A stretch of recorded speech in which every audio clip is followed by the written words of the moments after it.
animals. In animals, a movement is coordinated by a cluster of neurons in the spinal cord called the central patterns generator, CPG.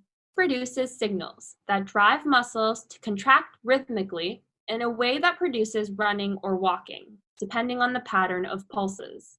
A simple signal from the brain instructs the CPG to switch between different modes, such as going from a standstill to walking.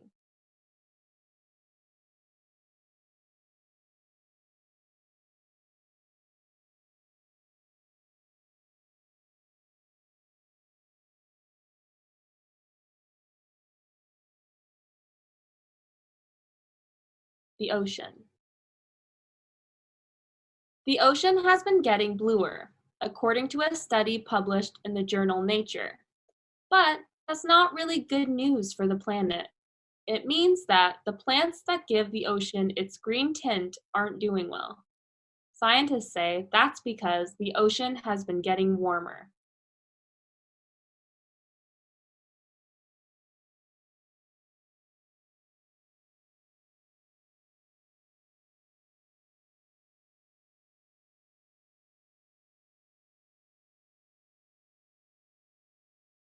Well, Alex, the National Association of Realtors is at least putting the champagne on ice. The industry group says the slight rise in sales for previously owned homes shows the housing market is finally stabilizing, which is the first sign of a recovery. Now, that of course is an interpretation of the numbers, Alex, and one that's coming from an organization known for being somewhat of a cheerleader for the housing market, since its members are made up of realtors who've been losing a lot of money in the slump. Now, for a more sober view, I talked to Wellesley housing economist Carl Case, and he says the slight uptick in sales hardly offsets the fact that numbers are down 20% from the year before.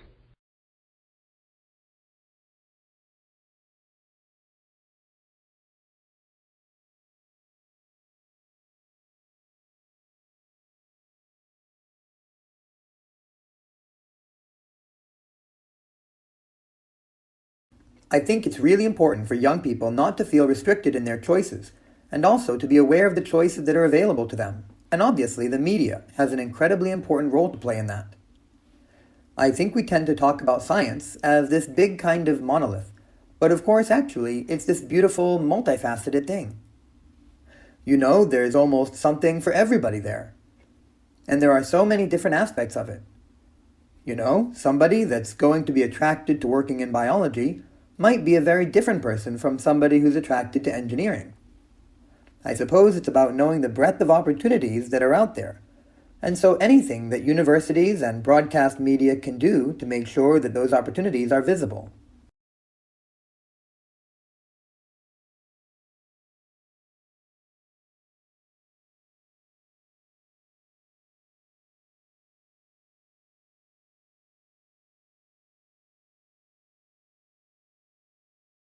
Going to argue that the tremendous increases in productivity that we associate with the Industrial Revolution originate not so much from changes in science or technology or new inventions, where England was far from unique, as from changes in attitudes towards morality, towards what constituted the good, attitudes towards property, which became in England individuals long before it did on the continent.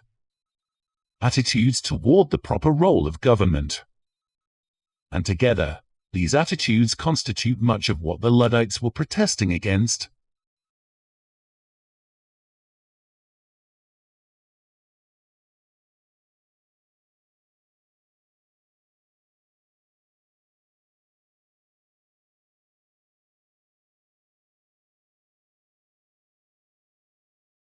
Now, millions of roses get handed out on Valentine's Day, but growing roses has an environmental impact worse than many other crops.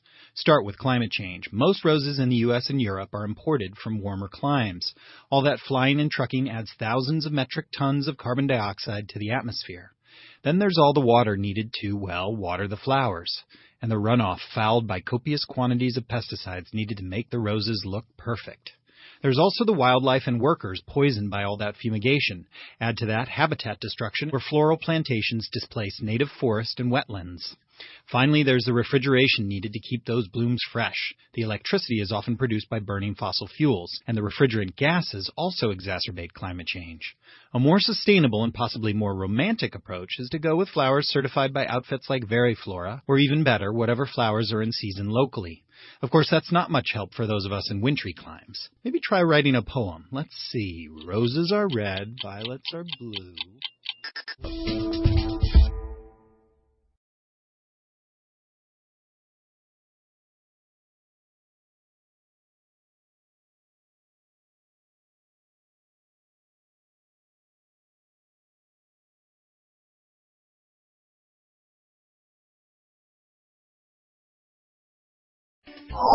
I think what is most remarkable about Dexter is his capacity for stress management. Michael C. Hall, in a conversation about his TV character at the Rubin Museum of Art in New York City on October 24th, he spoke with psychologist Kevin Dutton, author of The Wisdom of Psychopaths. And I think that's because of his ability to, as the heat goes up, his Absolutely. internal temperature goes down. The crazier things get, the cooler he feels. He almost craves chaos. He seems to attract it, cultivate it, encourage it, because it's the only thing that somehow soothes him. It's very realistic, actually, because what you find is the more chaotic a situation, the more that psychopaths have to make decisions under pressure. The better their decision-making gets. And we've seen it with Dexter. The more the pressure builds, the cooler he gets. And that is exactly what you see with psychopaths. It really is.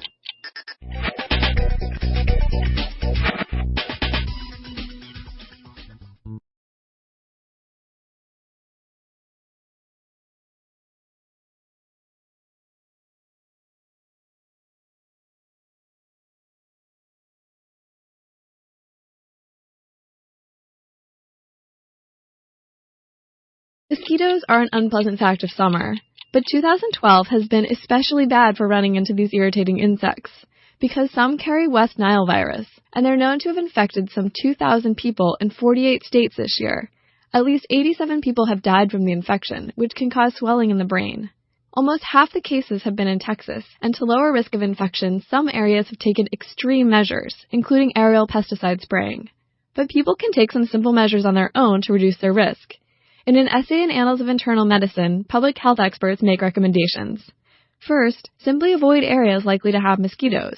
And if you can't or don't want to stay indoors, wear long clothes that cover your skin and use insect repellent. Eliminating standing water, such as that pooled in puddles or unused containers, can also help reduce mosquito breeding grounds and populations overall. Stopping the mosquito spread helps in the long run, which is what we have to deal with, because scientists say that West Nile virus is, unfortunately, here to stay.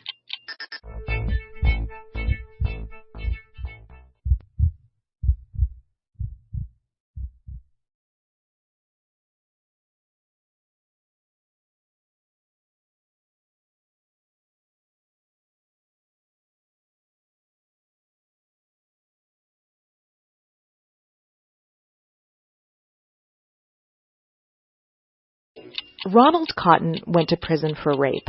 The victim picked him from a lineup, convinced she was accurate. She picked him again years later, when his case was reopened. This second lineup included the actual rapist. After 11 years behind bars, Cotton was later exonerated by DNA evidence. Experts say that the current lineup format pressures witnesses to identify a suspect even when they lack confidence. So researchers are trying to improve the accuracy of such identifications. One recent study had more than 900 participants watch a short film of a staged crime. Up to a week after watching the film, the viewers looked at photos of suspects one at a time and rated how confident they were about each one's guilt. Half of the participants could take as long as they wanted to look at the photos. The other half had to decide within a few seconds. And this fast group was up to 66% more accurate. The study is in the Journal of Psychological Science. Strong memories are accessed more quickly than weak memories, which may explain why choosing fast tends to mean choosing right. another factor that's putting the standard police lineup itself on trial.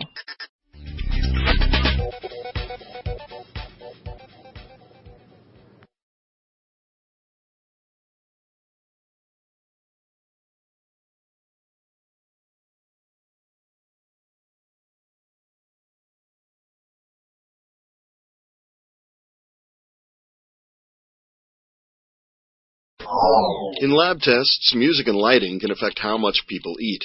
Now a study has found that changing the ambiance of a fast food restaurant to more of a fine dining atmosphere lessened the amount of food people crammed into their pie holes. To quote the paper, softening the lighting and music led people to eat less, to rate the food as more enjoyable, and to spend just as much. That last finding means that fast food joints, which are accused of contributing to the obesity epidemic, might actually try it. The study was led by well-known eating behaviorist Brian Wansing from Cornell University and appears in the journal Psychological Reports. The researchers converted part of a Hardee's so that it had soft lighting and slow jazz instrumentals. The patrons were expected to possibly eat more in the relaxed section because they'd linger and maybe get dessert, but they actually averaged 18% fewer calories per meal than the folks in the rowdy section, down from an average of 949 calories to 775. The overall experience appears to have been a more satisfying meal, even if there was less of it.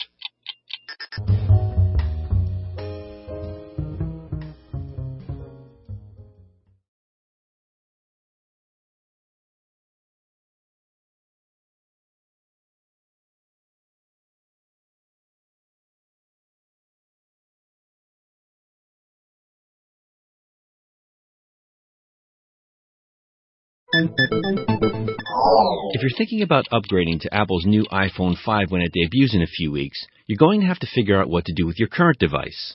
Given how much we've come to rely on these gadgets for storing pictures, contacts, and personal information, some serious privacy issues should be considered before selling, recycling, or trading in your old phone. Typically, you restore factory settings on your smartphone before parting ways. But a couple of recent articles on NBCnews.com and Yahoo.com find that factory resets are inconsistent depending on the phone. BlackBerry and Apple resets appear to delete and scrub personal data the best, according to data retrieval experiments described in the articles. But Android and Microsoft smartphones weren't as good at wiping important information. In the Yahoo article, computer analyst Steve Burgess recommends that, in addition to the factory reset, you should remove a phone's memory and SIM cards before turning it in. Robert Siciliano's advice in the NBCnews.com story was a bit more severe. He recommends a drill, a sledgehammer, and a bucket of salt water.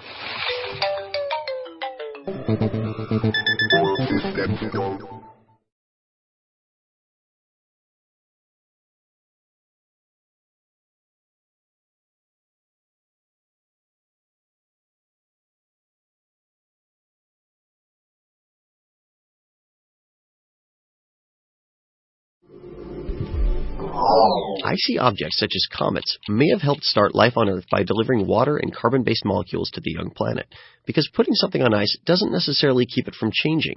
A new study finds that even in frigid, deep space environments, simple hydrocarbon molecules can react to become more complex ones. The process even works when temperatures drop to near absolute zero. But just what kind of organic molecules would exist on the icy bodies of a forming solar system? Researchers at the Jet Propulsion Laboratory in Pasadena, California, investigated how organic molecules might evolve toward greater complexity, even in the cold of interstellar space. The scientists found that ultraviolet light, which radiates from stars and galaxies, can induce rapid changes in icy hydrocarbon molecules cooled to 5 Kelvin. That's a frosty minus 451 degrees Fahrenheit. The chemical reactions resulted in molecules of more complexity, which is the right direction to go if you want to eventually make amino acids and biological molecules. The study appears in the Astrophysical Journal Letters. It just goes to show, if you really want to freeze something in place, you'd better encase it in carbonite.